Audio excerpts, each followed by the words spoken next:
Double lead लगा दी, double हो गए विजल हो गए। यजमान का निरीक्षण को तैयार है।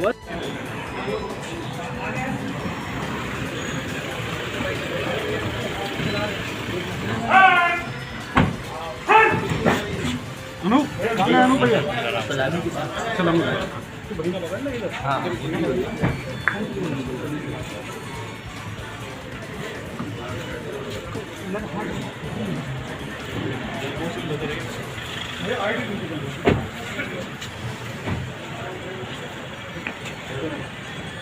आज की बात है भैया।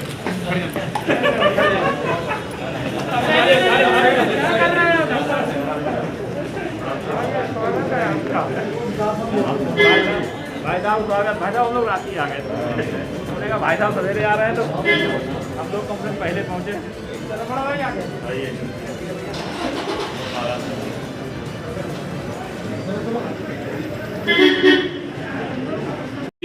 मैं जो विकास के कार्य चल रहे हैं उसकी मैंने समीक्षा की और विशेष तौर से 50 लाख से जो अधिक लागत के जो निर्माण कार्य हैं उनकी जमीन पर भौतिक स्थिति क्या है इसकी भी आज समीक्षा हुई है।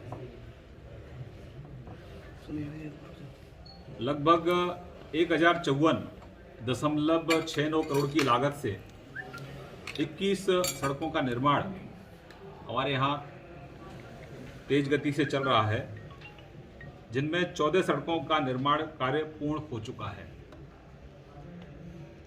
इसी प्रकार 372.54 करोड़ की लागत से 21 जो सेतु हैं उन पर हमारा काम चल रहा है, जिसमें 7 जो हमारे सेतु हैं उनका काम पूर्ण हो चुका है। अब शेष जो है वो बहुत जल्दी उनका कार्य पूर्ण हो जाएगा।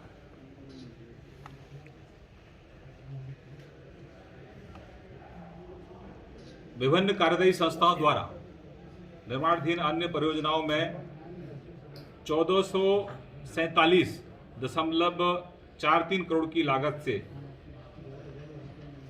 123 परियोजनाओं का निर्माण चल रहा है, जिसके सापेक्ष 45 परियोजनाओं का कार्य हमारा पूर्ण हो चुका है। और सुखद स्थिति है कि हमारा बरेली जिला लगातार जो विकास के कार्य हैं उनमें रैंकिंग दी जाती है। तो दिसंबर 20 में हम रैंकिंग में 8वें पायदान पर थे। हमारे जिला प्रशासन और हमारे डीएम के अथक प्रयास से सभी जो अधिकारी हमारे जो काम कर रहे हैं उनके सभी के प्रयास से इस माह हमको 4थी रैंकिंग प्राप्त हुई है। तो एक बहुत अच्छी बात है और तेज गति से काम हो रहा है। और मुझे लगता है कि इसी गति से अगर बरेली में हमारा जो प्रशासनिक अमला है और तेज गति से काम करेगा तो हमारी रैंकिंग में लगातार सुधार भी होगा। सुनील भैया जिले के अंदर तो कैसे उसका सलूशन निकलने की संभावना नहीं? हल्के हल्के गांव से लेकर शहर में विवाद तक क्रिएट हो रहे हैं। आपके मंत्री जा रहे हैं, वहाँ विरोध हो रहा है, लड़ाई झगड़े की स्थिति पैदा हो रही है। तो किस लेवल पे फेलियर हो रहा है मामला? देखिए, किसान हमारा अन्नदाता है, मैं भी किसान का बेटा हूँ।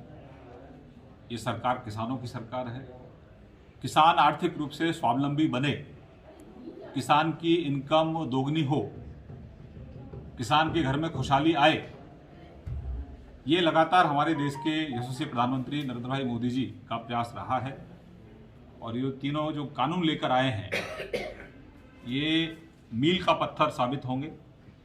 किसानों की इनकम इससे बढ़ेगी, किसान आर्थिक रूप से स्वावलंबी होंगे। हाँ, लेकिन कुछ जो राजनीतिक पार्टियां जिनका अस्तित्व समाप्त हो रहा है वो किसानों के कंधे पर बंदूक रखकर अपने निजी स्वार्थों की पूर्ति कर रहे हैं। उन लोगों को ये बताना चाहिए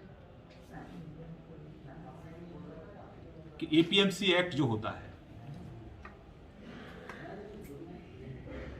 अब उसमें वैकल्पिक हो गया है। अब किसान उसके लिए बाध्य नहीं है। किसान अपनी फसल को अपने खेत से भी बेच सकता है। किसान अपनी फसल को मंडी परिसर के बाहर से भी बेच सकता है। तो अब किसान को स्वतंत्रता है। किसान को अब स्वतंत्रता है। पहले वो साहूकार के मकड़ जाल में फंस जाता था।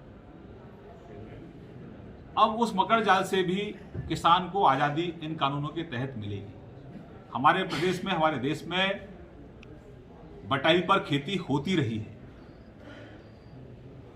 और बटाई की खेती को कॉन्ट्रैक्टिव फार्मिंग का नाम अगर दिया जाता है और उसका विरोध करना और उसमें ये सरकार पर आरोप लगाना कि आपकी जमीन को कोई सरकार हड़प लोगी, ये बहुत ही शर्मनाक है। कोई प्रावधान उसमें ऐसा नहीं है, बल्कि किसान से हम तो, हमारी जो केंद्र की सरकार है वो तो टैक्स समाप्त कर रही है। जिन राज्यों में सबसे ज्यादा किसानों से टैक्स लिया जाता है उन राज्यों के खिलाफ अगर किसान आंदोलन करें तो समझ में आता है। ना तो हमारे राज्य में ना हमारे केंद्र में, हमने तो राज्य में ही टैक्स कम कर दिया, मंडी शुल्क हमने कम किया और हमारे केंद्र की सरकार ने तो बिल्कुल ही समाप्त कर दिया।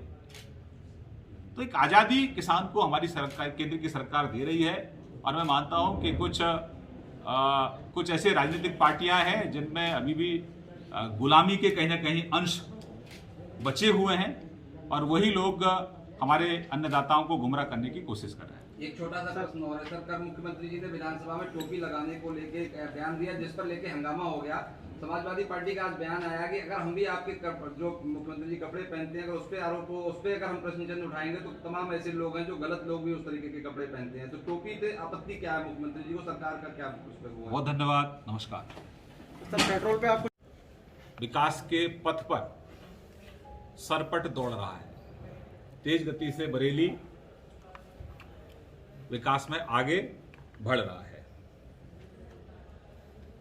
अन्य सभी बिजली, पानी, सड़क सरकार की प्राथमिकता में है, तेज गति से काम हो रहा है। स्मार्ट सिटी को लेकर भी केंद्र सरकार की और हमारे राज्य सरकार की मंशा है कि उसके काम भी बहुत जल्दी पूर्ण हो। उसकी भी समीक्षा हमारे स्तर पर एक बार होगी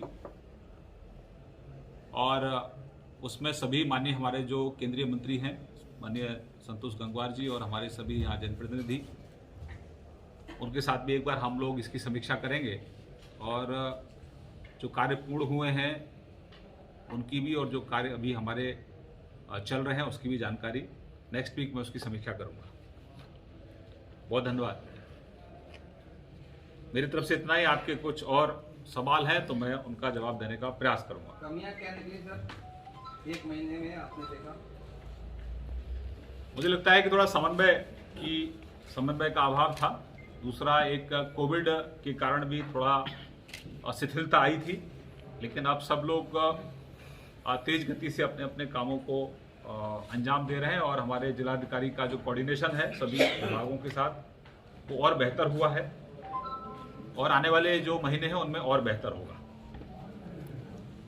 नगर निगम क्षेत्र में बहुत शिकायतें मिली हैं, खासतौर से जल निगम की जो सीवर की लाइन डाली जा रही है, जो पेयजल की लाइन डाली जा रही है, उसमें सीवर की लाइन और पानी की लाइन जो खुदाई होती है, जो जिसमें नोडल नगर आयुक्त है, नगर निगम उसमें नोडल है। हमने निर्देश दिया है कि जितनी आप सीवर की लाइन खोद रहे हैं तुरंत वहां पर फिलिंग हो जाए और सड़क का निर्माण पूर्ण हो जाए। तो जहां पानी की पाइपलाइन डल रही है, जहां सीवर की पाइपलाइन डल रही है, तो शहर की सबसे ज़्यादा शिकायत थी उसमें, तो उस पर तेज गति से काम होगा। उसमें हमने कमिश्नर को भी अभी हम बात करेंगे और क्योंकि आज नगर आयुक्त छुट्टी पर थे इसलिए उनके जो लोग थे उनको भी हमने निर्देशित किया है। हमारे जो मेयर साहब हैं इसकी लगातार मॉनिटरिंग करेंगे।